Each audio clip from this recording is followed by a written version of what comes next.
जय श्रीराम। रामो राजमणि सदा विजयते, रामं रमेशं भजे। रामेणाभिहता निशाचरचमू, रामाय तस्मै नमः। रामान्नास्ति परायणं परतरं, रामस्य दासोऽस्म्यहम्। रामे चित्तलयः सदा भवतु मे, भो राम माम् उद्धर। महारुद्रजे मारुती रामदास, कलीमाजिते जाहले रामदास। जना उद्धराया पुन्हा प्राप्त होती, नमस्कार त्या ब्रह्मचैतन्य मूर्ती। सद्गुरुनाथ महाराज की जय। जय जय रघुवीर समर्थ, श्री राम समर्थ। जय श्रीराम। सगळ्यांना माझा नमस्कार। आपण मानस प्रबोध अर्थात रामदास स्वामींनी रचलेल्या मनाच्या श्लोकांवर निरूपण सेवा करत आहोत। त्यांच्या कृपेने ती घडत आहे। आपण अभ्यास करतोय एकेका श्लोकाचा। आज निरूपणासाठी, आज अभ्यासासाठी 11वा श्लोक आहे। काय सांगते समर्थ माऊली या श्लोकामध्ये आपल्याला, ते आपण पहिल्यांदा श्लोक बघूया। जनी सर्वसुखी असा कोण आहे, विचारे मना तूची शोधून पाहे। मना तांची रे पूर्वसंचित केले, तया सारिखे भोगणे प्राप्त झाले।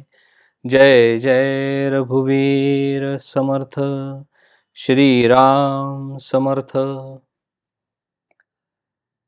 काय श्लोक आहे समर्थांनी हा रचलेला, की जनी सर्व सुखी असा कोण आहे, विचारे मना तुची शोधून पाहे।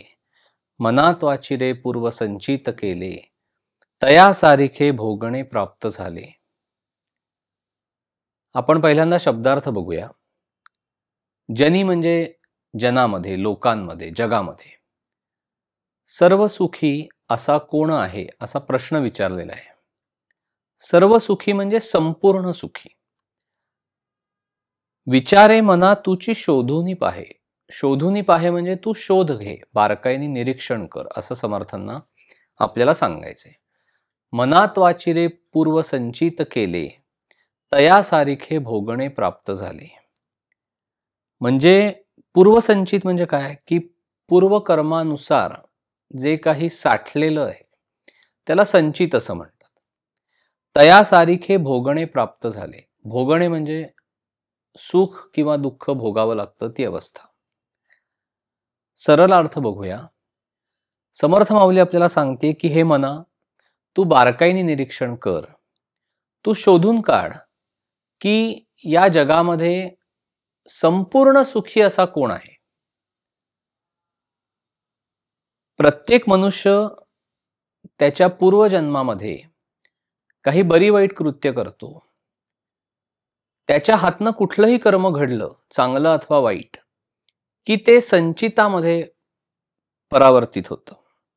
म्हणजे त्याचं संचित तयार होतं, ते साठतं आणि ते पुढे प्रारब्ध योगाने आपल्या वाट्याला येतं। म्हणजे त्यानुसार प्रारब्ध योग आपल्या वाट्याला येतो। म्हणजे जर आज दुःख वाट्याला आलेलं असेल तर आपण ही मनाशी खुणगाड बांधली पाहिजे की आपल्या हातनं काहीतरी चुकीचं कर्म घडलेलं आहे। प्रत्येकासच दुःख भोगायला लागतं आणि म्हणून समर्थांनी हा प्रश्न मनाला विचारलेला आहे किंवा हे शोधून बघ असं सांगितलेलं आहे की ह्या जगामध्ये संपूर्ण सुखी मनुष्य कोण आहे याचा शोध घे, असं समर्थ माऊली आपल्याला सांगते। याचाच अर्थ समर्थांना आपल्या सगळ्यांना हे सांगायचं आहे की या जगामध्ये पूर्ण सुखी असा कोणीही नाही। प्रत्येकाच्या वाट्याला काही ना काहीतरी भोग आहे। प्रत्येकाच्या प्रपंचामध्ये काहीतरी न्यूनत्व आहे। प्रत्येकाच्या प्रपंचामध्ये काहीतरी उणीव आहे, अपूर्णता आहे। म्हणजे अगदी मनुष्य जगामध्ये व्यावहारिक पातळीवर कितीही मोठा असला, कितीही श्रीमंत असला, तरी त्याच्याही प्रपंचामध्ये काहीतरी न्यूनत्व असतं, काहीतरी उणीव असते. तो दुःखी असतो कशाने तरी. म्हणजे एखादा प्रापंचिक म्हणेल, की माझा प्रपंच हा पूर्ण झालेला आहे किंवा मी पूर्ण सुखी आहे. पण हे पूर्ण सुख शेवटापर्यंत टिकून राहावं आणि त्यामध्ये कुठलाही बदल होऊ नये किंवा आहे ती परिस्थिती कमी होऊ नये, ही एक सूक्ष्म पातळीवरची भीती त्याच्या मनामध्ये असतेच. म्हणजे आपल्याला भविष्यामध्ये काही कमी तर पडणार नाही ना, आत्ता जसं चाललेलं आहे तसं व्यवस्थित शेवटच्या क्षणापर्यंत चालू राहील ना, ही त्याला भीती पडलेली असते मनामध्ये. कुठेतरी ती भीती असते आणि म्हणून त्याला खरं सुख असं नसतंच. आणि हेच सूत्र समर्थ माऊली आपल्याला सांगते, या जगामध्ये आपल्याला पूर्ण सुखी असा मनुष्य सापडणार नाही. प्रत्येकाच्या प्रपंचामध्ये उणीव आहे, प्रत्येकाच्या प्रपंचामध्ये काहीतरी दुःख आहे, कुठेतरी अस्थिरता आहे, कुठेतरी अस्वस्थता आहे. म्हणजे आपल्याला एक प्रकारची टोचणी असते मनाला. काहीतरी मनाविरुद्ध घडत असतं, आधीच्या आयुष्यात घडलेलं असतं, त्याचे परिणाम आत्ता आपण भोगत असतो. पूर्ण सुख आपल्या वाट्याला येत नाही, जसं हवं तसं येत नाही. आणि सगळं जरी सुरळीत चाललेलं असलं तरी शेवटच्या क्षणापर्यंत असं सुरळीत राहावं किंवा ते राहील ना, अशी कुठेतरी भीती असते. आणि म्हणून प्रत्येक माणूस हा कुठेतरी दुःखी किंवा अस्वस्थ असतो. म्हणजे 4 दिवस चांगले जातात, पण अचानक काहीतरी घडतं, पुन्हा त्याच्या वाट्याला दुःख येतं, पुन्हा तो त्यातनं आनंद शोधण्याचा प्रयत्न करतो. का त्याला आनंदी राहावंसं वाटतं? कारण त्याच्यामध्ये परमेश्वराचं तत्व किंवा चैतन्य वास करत असतं. आणि परमेश्वर हा मूलतः आनंदमय असल्यामुळे प्रत्येक माणसाला आपण आनंदी असावं असं वाटतं. ही आनंदाची साधी व्याख्या आहे, की प्रत्येक माणसाला असं वाटतं, की आपण आनंदी असावं. आपला दिवस आनंदात जावा. का वाटतं त्याला असं? कारण त्याच्यामध्ये जे ईश्वरीय चैतन्य आहे, त्याचं स्वरूप आनंदमय आहे. आणि म्हणून त्याला असं वाटत असतं, की आपण आनंदी राहावं. पण हा सगळा आनंद मनुष्य बाहेरच्या विषयामध्ये शोधण्याचा प्रयत्न करतो किंवा प्रपंचातून शोधण्याचा प्रयत्न करतो. पण इथे सगळे संत आपल्याला असं सांगतात, की प्रपंच हा मिथ्या आहे, असत्य आहे, दुःखमय आहे. त्यामुळे विषय आज जरी भोगून तुम्ही तो उपभोगला, तरी सुद्धा पुन्हा पुन्हा तो तुम्हाला उपभोगावासा वाटेल, कारण आपण आपली आसक्ती त्याच्यामध्ये कालवलेली आहे.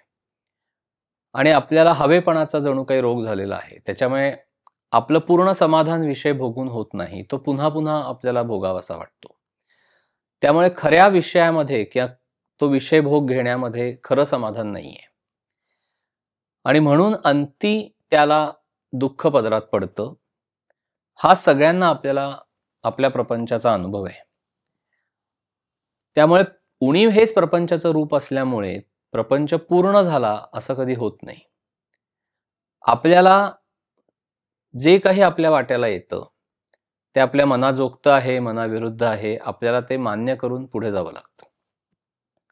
त्यामुळे जगामध्ये पूर्ण सुखी कोणीही नाही. महाराज सांगतात, की सगळ्यांचा प्रपंच हा इथून तिथपर्यंत सारखाच आहे. मग तो अतिशय विद्वान माणसाचा असेल किंवा कमी शिकलेल्या माणसाचा असेल, अतिशय श्रीमंत माणसाचा असेल, गरीब माणसाचा असेल, अधिकाऱ्याचा असेल, कारकुनाचा असेल, या देशातला असेल, त्या देशातला असेल. सगळ्यांचा प्रपंच हा एकसारखाच आहे.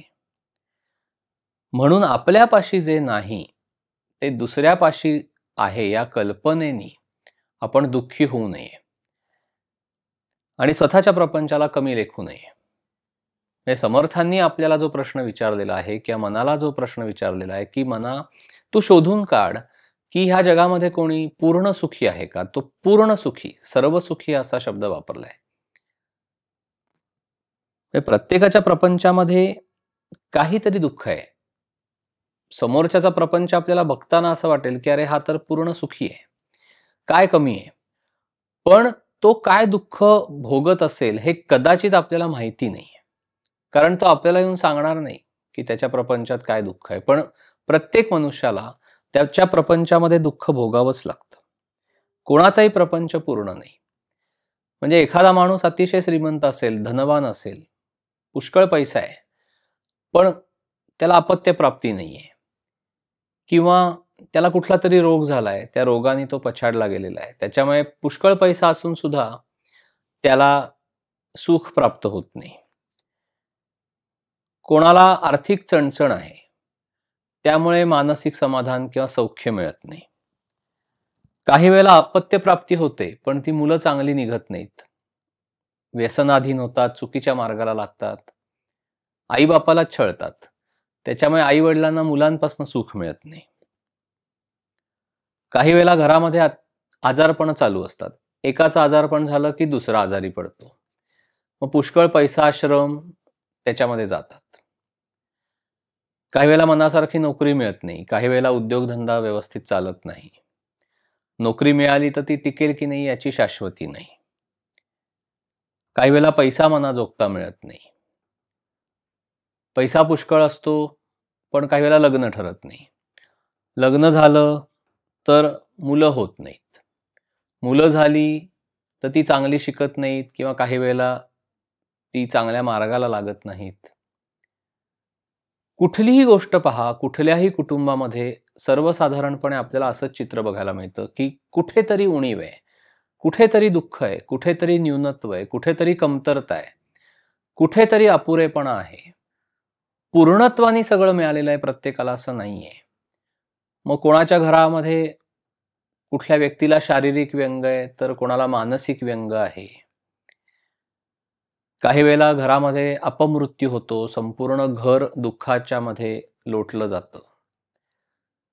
सगळ्या काही गोष्टी ह्या जगाच्या पाठीवर चाललेल्या असतात आणि म्हणून समर्थांनी हा प्रश्न विचारलेला आहे की हे मना, तू बारकाईने निरीक्षण कर की या जगामध्ये पूर्ण सुखी असा कोणी आहे का.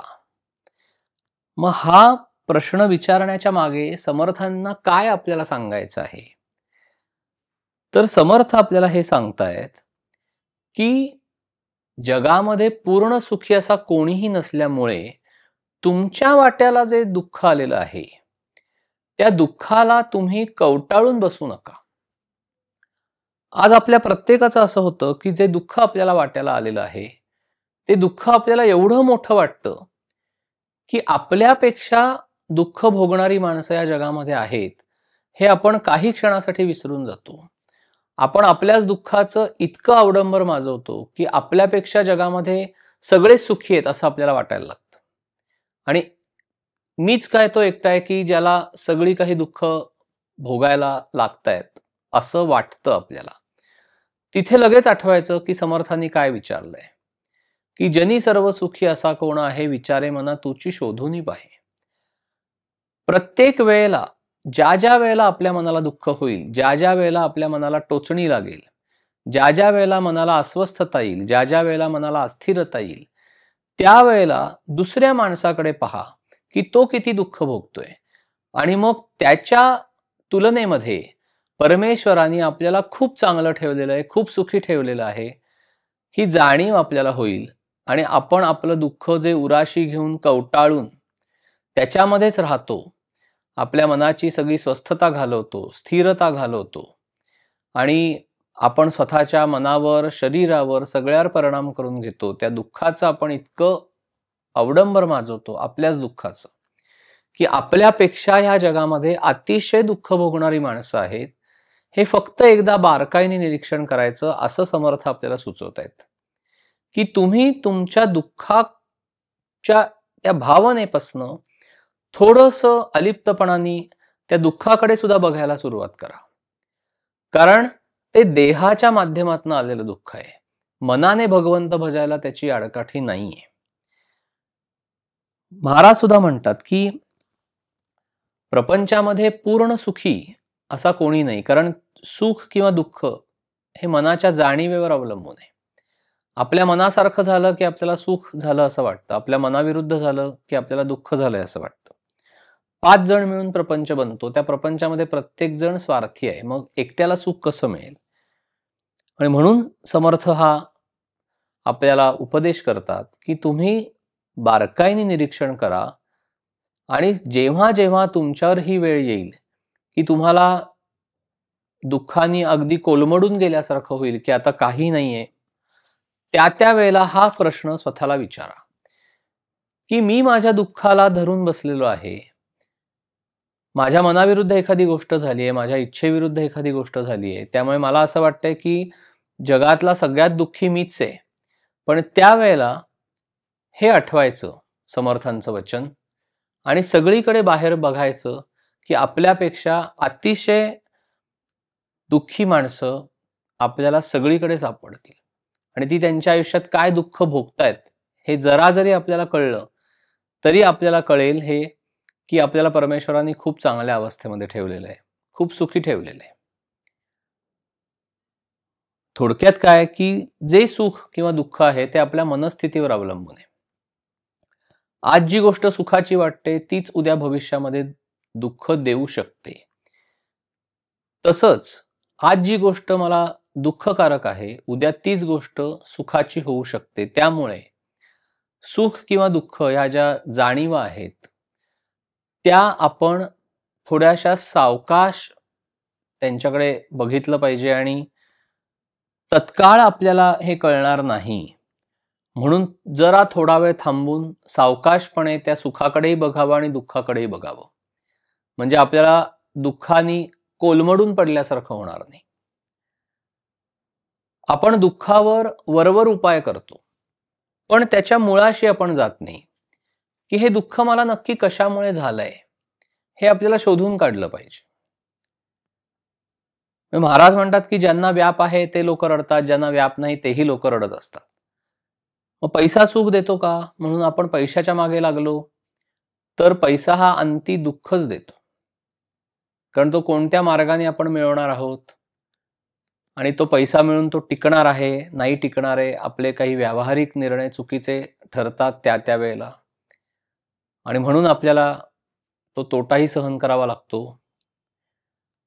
काही ना काही गाऱ्हाणं प्रत्येकाचं प्रपंचामध्ये आहे. आज आपलं सगळं सुख हे विषयावर अवलंबून असल्यामुळे तो विषय भोगायचा झाला की प्रत्येक जण आर्थिक सुबत्तेच्या पाठीमागे धावत असतो.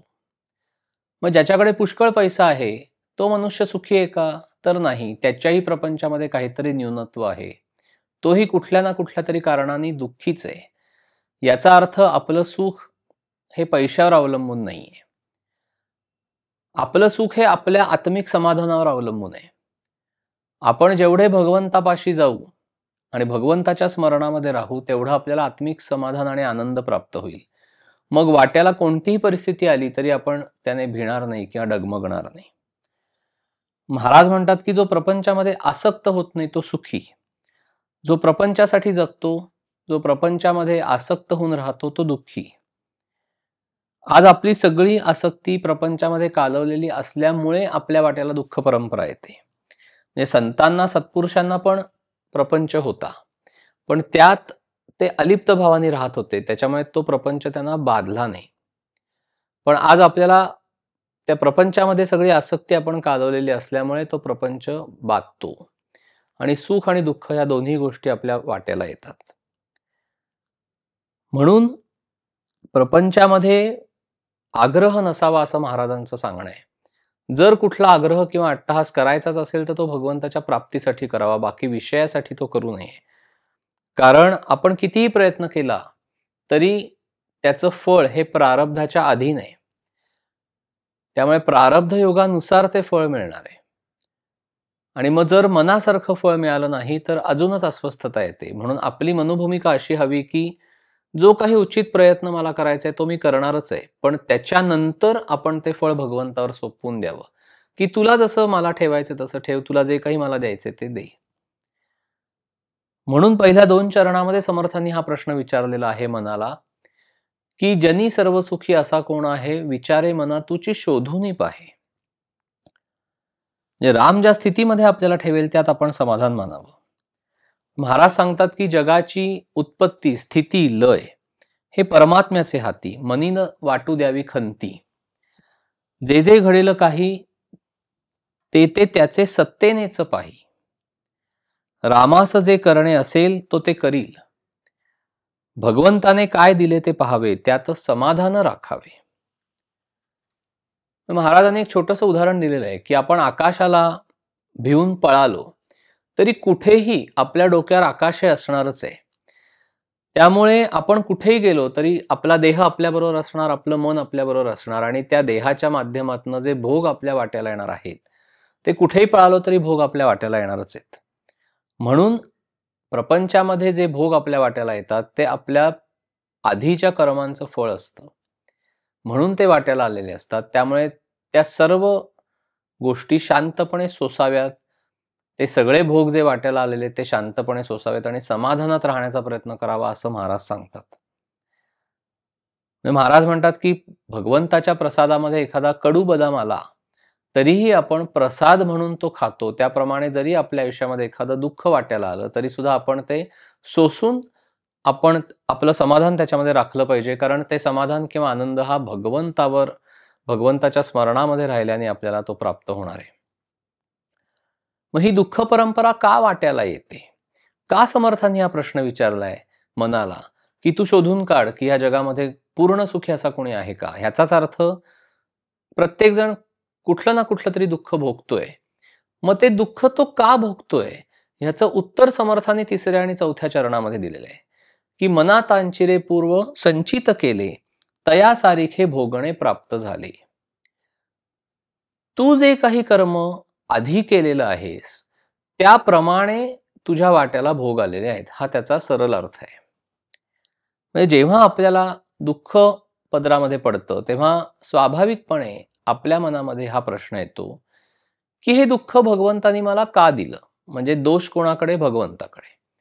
देवानी माझ्या बाबतीत असं का केलं? पहिला प्रश्न. मलाच हे का दुःख भोगायला लागतंय? बाकी सगळी माणसं सुखात आहेत, हा दुसरा प्रश्न. ह्याचं उत्तर समर्थाने दिलेलं आहे की तुम्ही जी कर्म केलेली आहेत ती संचितामध्ये साठवली जातात, त्याला संचित असं म्हणतात, आणि ती प्रारब्ध योगानुसार तुमच्या पुढे येऊन उभी राहतात, चांगलं किंवा वाईट फळ घेऊन. चांगलं कर्म केलेलं असेल चांगलं फळ मिळेल, दुष्कर्म हातनं घडलं असेल त्याचं तुम्हाला फेडावं लागेल, भोगावं लागेल. त्यामुळे माझंच असं का झालंय आणि माझ्याच बाबतीत हे दुःख का? मी तर कधी कोणाचं वाईट केलेलं नाहीये. मग देवाने मला हे का दिलं दुःख किंवा भगवंतानी असं का केलं? हे सगळे प्रश्न विचारण्यात काहीही अर्थ नाही. कारण हे सगळं आपल्या आधीच्या आयुष्यात किंवा पूर्वजन्मामध्ये आपल्या हातनं जी काही कर्म घडलेली आहेत ते पूर्वसंचितानुसार प्रारब्ध योग म्हणून आपल्या वाट्याला येतं आणि सुख किंवा दुःख आपल्या पदरामध्ये पडतं. म्हणून संतांचा जो कटाक्ष आहे कर्ममार्गावर तो तेवढ्यासाठीच आहे. म्हणजे एकीकडे उपासना चालू आहे, म्हणजे महाराज म्हणतात तसं की प्रत्येक माणसाला मीपणाचं कर्तव्य आणि माझेपणाचं कर्तव्य आहे.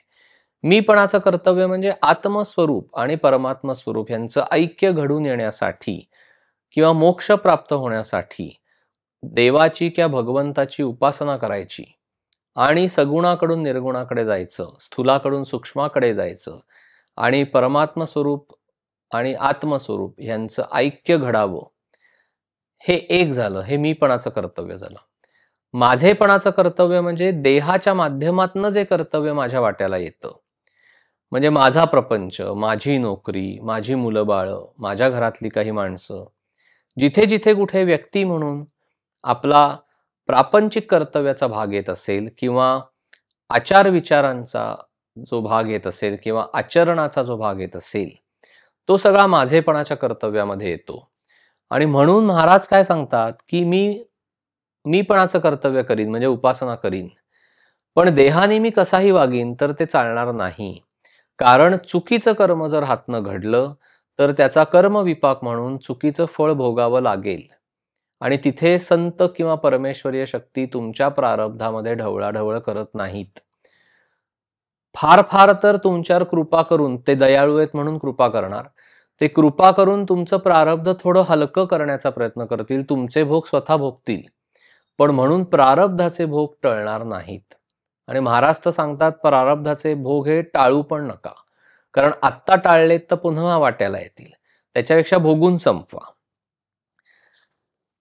मग ह्याला पूर्वसंचित असं म्हटलेलं आहे. मना तांचिरे पूर्वसंचित केले, तया सारिखे भोगणे प्राप्त झाले. म्हणजे ते साठतं. ह्याचा अर्थ काय आहे? की आज मी कुठलंही कर्म केलं तरी ते लगेच फलद्रूप होत नाही, त्याला वेळ लागतो. म्हणजे जसं झाडावर फळ धरलेलं आहे पण ते अपरिपक्व आहे, ते पक्व व्हायला काही वेळ जावा लागतो. तसं आपल्या हातनं जे काही चांगलं अथवा वाईट कर्म घडलेलं आहे ते फळायला वेळ लागतो. म्हणजे जो जुन्या कर्मांचा संस्कार आहे तो साठायला लागतो, त्याला पूर्वसंचित असं म्हणतात. कर्म हातनं घडलं की त्याचं फलस्वरूप म्हणून जे काही संचित किंवा संस्कार तयार होणार आहे ते पक्व व्हायला सुरुवात होते. ते जेव्हा पूर्ण पक्व होतं त्यावेळेला त्याचं फळ मनुष्याला मिळायला लागतं. म्हणजे आपण ह्याचा बारकाईने अभ्यास करूया की आज मी एखादं कर्म केलं, चांगलं कर्म केलं, सत्कर्म, त्याचं लगेचच फळ मिळेल असं नाही, कारण पक्व व्हायला वेळ लागणार आहे. आध्यात्मिक बाजूने पाहूया की आज मी नाम घेतलं, उपासना केली, साधन केलं, आजच मला परमेश्वराची प्राप्ती झाली, आजच मला दृष्टांत झाला, आजच सद्गुरूंचं दर्शन झालं असं होणार नाही. जन्मोजन्मी ती साधना उपासना चालवावी लागते, तेव्हा कुठे परमेश्वराची प्राप्ती होणार, तेव्हा कुठे सद्गुरूंची प्राप्ती होणार, तेव्हा कुठे त्या उपासनेचं किंवा साधनेचं फळ मिळणार. फळ म्हणजे काय? कुठली सिद्धी नाही, आत्मिक समाधान आणि आनंद जो थेट भगवंताकडनं येतो, जो थेट आपल्याला परमेश्वरीय शक्तीकडनं येतो. कारण ते चैतन्य आपल्यामध्ये वास करत असल्यामुळे आपल्याला तो आनंद थेट मिळतो, आपल्याला ते थेट समाधान मिळतं. म्हणजे चांगली कर्म, उपासना, साधना सुद्धा पक्व होऊन मग आपल्याला त्याचं चांगलं फळ मिळतं. मग चांगला प्रारब्ध योग वाट्याला येतो, चांगलं घरदार तुम्हाला मिळेल, चांगल्या घरात तुमचा जन्म होईल, चांगलं भौतिक सुख तुम्हाला प्राप्त होईल, वाहन सुख प्राप्त होईल, पुष्कळ पैसा तुमच्याकडे असेल, सोनं नाणं असेल, सगळं वैभव असेल, तुम्हाला चांगलं शिक्षण मिळेल, चांगली नोकरी मिळेल. बघा, सगळ्या गोष्टी तुमच्या आयुष्यामध्ये चांगल्या कर्मातनं घडलेल्या असतात. म्हणजे आधी काहीतरी चांगलं केलेलं आहे, त्याचा प्रारब्ध योग पूर्वसंचित म्हणून चांगलं वाट्याला येतं. आध्यात्मिक पातळीवर बघायचं झालं तर परमेश्वराची कृपा होते, सद्गुरूंची कृपा होते, दैवी कृपा होते. काहींना सर्व काही गोष्टी सद्गुरूंच्या कृपेने प्राप्त होतात आणि थेट मोक्ष प्राप्ती. सद्गुरूंची कृपा होते, हातनं सत्कर्म घडतात. जे महाराज म्हणतात तसं की नाम घेणाऱ्याला सत्कर्म टाळू म्हणून टाळता येणार नाही, त्याच्या हातनं चांगलंच घडणार. पण हे सगळं व्हायला, हे सगळं फळायला काही वेळ, काही जन्म सुद्धा जावे लागतात. तीच गोष्ट जेव्हा हातनं चुकीचं कर्म घडतं त्यावेळेला लगेचच ते पक्व होणार नाही, त्यालाही वेळ जाणार आहे. म्हणजे जेव्हा दुःख वाट्याला येतं तेव्हा असं नाहीये की काल मी चुकीचं कर्म केलं आणि आज माझ्या वाट्याला दुःख आलं, असं नाहीये. त्याला सुद्धा अनेक जन्म म्हणा किंवा अनेक आधीची चुकीची कर्म संचितामध्ये जमा होत जातात, त्याचा प्रारब्ध योग तयार होतो आणि तो आपल्या वाट्याला येतो. त्यामुळे जेव्हा दुःख येईल त्यावेळेला हे समजून चालायचं की आधी आपल्या हातनं काहीतरी चुकीचं कर्म घडलेलं आहे आणि म्हणून ते आपल्या वाट्याला आलंय. मना तांचिरे पूर्व संचित केले, तया सारिखे भोगणे प्राप्त झाले. म्हणजे जेव्हा हातनं चुकीचं कर्म घडतं, दुष्कर्म घडतं, तेव्हा ते लगेचच फलद्रूप होतं असं नाही. त्यामुळे आपल्या सभोवती जी काही माणसं आपल्याला आढळतात की दुराचारी असतात, भ्रष्टाचार करत असतात, चुकीचं वर्तन करत असतात, अनितीने वागत असतात, दुसऱ्याशी चांगलं वागत नाहीत, दुसऱ्याचा पैसा ओरबाडतात, दुसऱ्यांना त्रास देतात, सगळी काही चुकीची कर्म ही माणसं करत असतात. त्यावेळेला आपल्या मनामध्ये असा प्रश्न स्वाभाविकपणे पडतो की ही सगळी माणसं सुखी आहेत वरवर पाहता, कारण त्यांच्याकडे पुष्कळ पैसा आहे, मोठ्या घरांमध्ये राहतात, गाड्यांमधनं हिंडतात, पण खरं तर अनितीने वागत असतात, भ्रष्टाचार करत असतात, दुराचार करत असतात. इथे हे लक्षात घ्या की त्यांचं फळ अजून पिकायचं आहे, पक्व व्हायचं आहे. संचितामध्ये सगळं जमा होतंय. आज चुकीचं वागताय ना, जे काही सुख वाट्याला आलंय त्यांनी काही चांगली कर्म मागे करून ठेवलेली आहेत, त्याचं त्यांना ते आज वाट्याला आलंय. पण आज बरोबर वागतायत का? आज चुकीचं वागतायत ना, ते सगळं पक्व व्हायला वेळ लागणार आहे.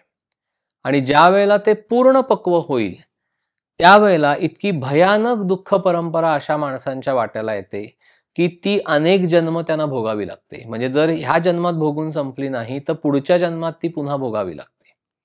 त्यामुळे हातनं चुकीचं कर्म घडत असताना वरवर दिसताना ही सगळी माणसं आपल्याला श्रीमंत आढळतील, अतिशय त्यांच्याकडे पैसा आहे, पैशाने विकत घेणारी सगळी सुख आहेत. पण हे सगळं जेव्हा संचितामध्ये साठलं जाईल हळूहळू, परमेश्वर पाहत असतो, त्यांची कर्मच त्यांना नडतात. त्यामुळे ते सगळं पूर्वसंचितामध्ये जमा होतं आणि तयासारिखे भोगणे प्राप्त झाले.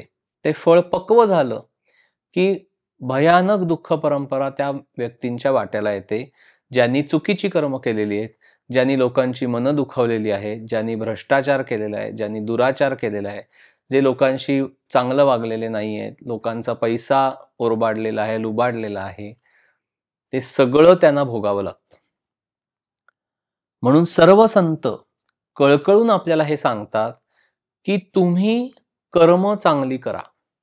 जो काही कर्म मार्गावर ह्या संतांचा कटाक्ष आहे तो तेवढ्यासाठीच आहे.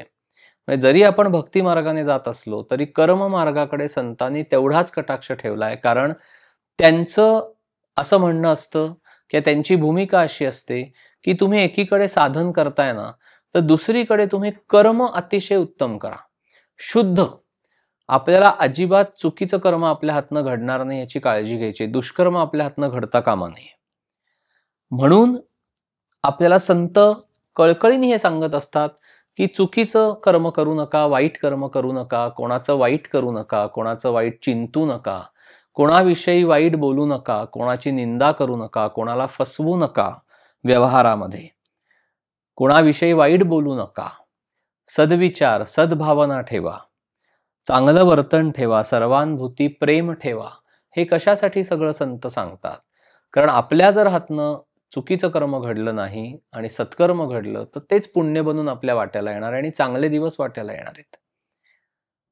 नाहीतर आपल्याकडनं जर अशी चुकीची कर्म घडत गेली किंवा दुष्कर्म घडत गेली तर ते फळ पक्व होईल एक दिवस आणि ते सगळं भोगायला आपल्याला आपल्या मागे लागेल, तो भोग आपल्या मागे लागेल.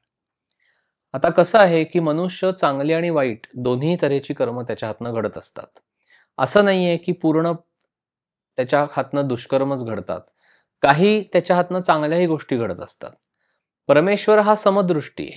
तुम्ही चांगलं कर्म केलं त्याचं फळ म्हणून तो तुम्हाला चांगलं काही देणार आहे, पुण्य देणार आहे.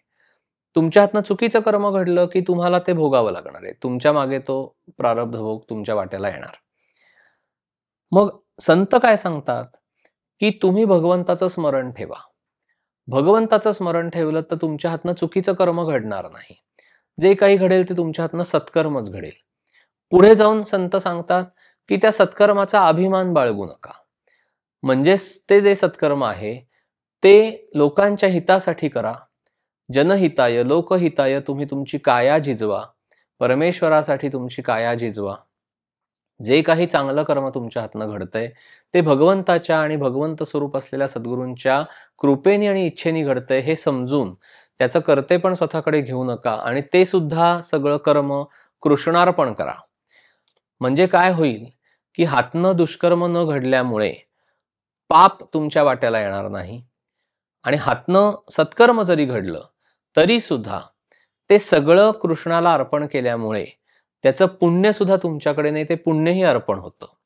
मग ज्या वेळेला पाप आणि पुण्य ह्या दोन्ही गोष्टी, म्हणजे पाप येत नाही तुमच्या वाट्याला आणि पुण्य तुम्ही भगवंताला अर्पण केलेलं आहे, त्यावेळेला सुख आणि दुःख भोगायला त्या मनुष्याला जन्मच घ्यावा लागत नाही आणि तो मोक्ष आहे. आणि म्हणून सर्व संतांचा कटाक्ष कर्ममार्गाकडे तेवढ्यासाठीच आहे की हातनं दुष्कर्म घडून देऊ नका आणि जे काही चांगलं कर्म भगवंताच्या स्मरणात तुमच्या हातनं घडतंय ते त्याच्याच कृपेने घडतंय असं समजून त्याचं फळ म्हणजे पुण्यफळ सुद्धा भगवंतालाच अर्पण करा. म्हणजे कुठलाही कर्मविपाक मागे शिल्लक उरत नाही. आणि हेच सूत्र समर्थ आपल्याला 3ऱ्या आणि 4थ्या चरणात सांगतात, की जे तुम्ही केलेलं आहे तयासारिखे भोगणे प्राप्त झाले. म्हणजे जगामध्ये घडामोडी जशा चालत असतात तशा आपल्या आयुष्यामध्ये सगळ्या गोष्टी प्रारब्धानेच चालतात. काही गोष्टी अशा घडतात की त्याचं कारण आपल्याला दाखवता येत नाही, की अमुक अमुक एक कर्म झालं हातनं म्हणून हा भोग वाट्याला आला, हे आपण दाखवू शकत नाही. आणि म्हणून महाराजांनी त्याला प्रारब्ध अशी त्याची व्याख्या केलेली आहे, की प्रारब्ध म्हणजे न समजणाऱ्या गोष्टींचं कारण. म्हणजे मनुष्याच्या देहाच्या अवयवामध्ये जसा कमी जास्तपणा असतो, तसे मनुष्याचे सगळे विकार किंवा गुण हे पूर्वसंस्कारानुसार त्याच्या वाट्याला आलेले असतात आणि कमी जास्त प्रमाणामध्ये येतात. त्याच्यामुळे आपल्या देहाला जे भोग आपल्या वाट्याला येतात ते सुद्धा आपल्या कर्माचंच फळ असतं. पण ते अमुक एक कर्माचं फळ आहे असं आपण सांगू शकत नाही, म्हणून त्याला प्रारब्ध असं म्हणतात. म्हणून प्रारब्धाने आलेले भोग हे सगळ्या प्राणीमात्रांना भोगावे लागतात. मनुष्यच असं नाही, प्राण्यांना सुद्धा प्रारब्ध भोग भोगावा लागतो. म्हणून आपल्यावर जेव्हा काही दुःख परंपरा येते किंवा आपत्ती येते, तेव्हा तो आपल्याच कर्मांचा परिणाम असतो.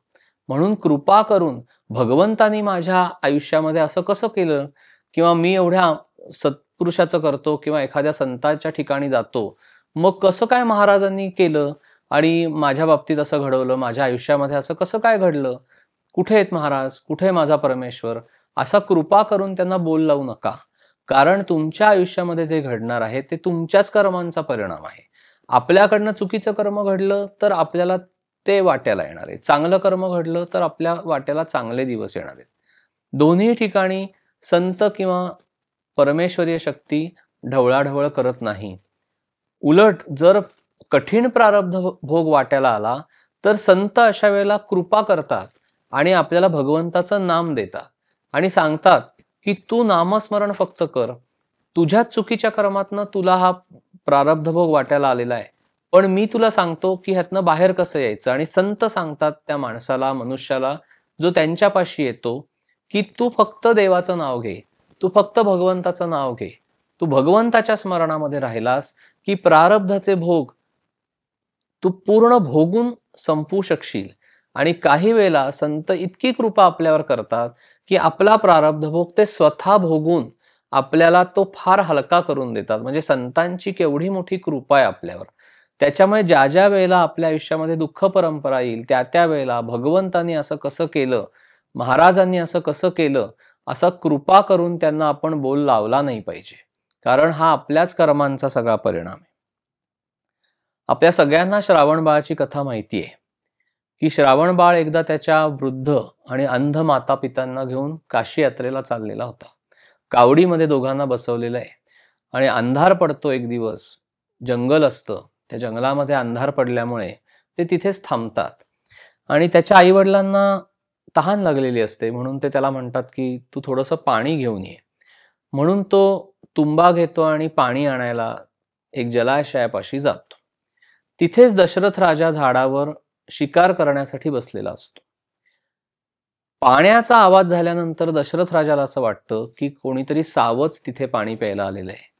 त्या आवाजाचा तो वेध घेतो आणि त्या दिशेने तो बाण सोडतो आणि तो श्रावणबाळाला लागतो, जिव्हारी लागतो. दशरथ राजाला श्रावणबाळ ओरडल्यानंतर कळतं की अरे, चुकून आपला बाण हा मनुष्याला लागलेला आहे, प्राण्याला लागायच्या ऐवजी. म्हणून तो धावत श्रावणबाळापाशी जातो. तर तो त्याला असं सांगतो की मी पाणी घेऊन माझ्या आई वडिलांना चाललेलो होतो, पण आता मी जाऊ शकत नाही, आता माझा प्राण जाणार आहे. तर तुम्ही हे पाणी घेऊन, त्यांना तहान लागलेली आहे, तर तुम्ही फक्त त्यांच्यापाशी हे पाणी घेऊन जा आणि त्यांना पाणी पाजा. आणि तिथे श्रावणबाळ प्राण सोडतो. दशरथ राजा तो तुंबा घेऊन आई वडिलांपाशी येतो आणि पाणी देत असताना अंध असतात, पण स्पर्श होतो त्यावेळेला त्यांना कळतं की हा आपला मुलगा नाहीये. मग ते त्याला विचारतात, तेव्हा दशरथ राजा त्यांना झालेली सगळी हकीकत सांगतो. आई वडिलांना अतिशय दुःख होतं आणि त्या दुःखामध्ये ते दशरथ राजाला असा शाप देतात की आज जे पुत्रवियोगाचं दुःख आमच्या वाट्याला आलेलं आहे तेच दुःख तुझ्याही वाट्याला येईल. आणि आज आम्ही आमचा प्राण त्याग करणार आहोत, तसा पुत्रवियोगामुळे तुझेही प्राण जातील, असा शाप देतात.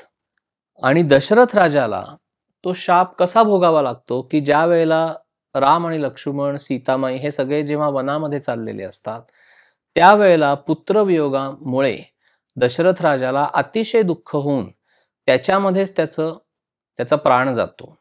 म्हणजे जे काही कर्म दशरथ राजाच्या हातनं चुकीचं घडलेलं आहे, ते संचितामध्ये साठलं जाऊन तयासारिखे भोगणे प्राप्त झाले, पुन्हा त्याला ते भोगावं लागतं. आणि हे सूत्र ह्या श्लोकामध्ये समर्थांनी सांगितलेलं आहे, की हे मना, तू शोधून पहा की या जगामध्ये पूर्ण सुखी असा कोणी आहे का? म्हणजे जनी सर्व सुखी असा कोण आहे? विचारे मना तुची शोधून पाहे. मना तांची रे पूर्व संचित केले, तया सारिखे भोगणे प्राप्त झाले. जय श्रीराम.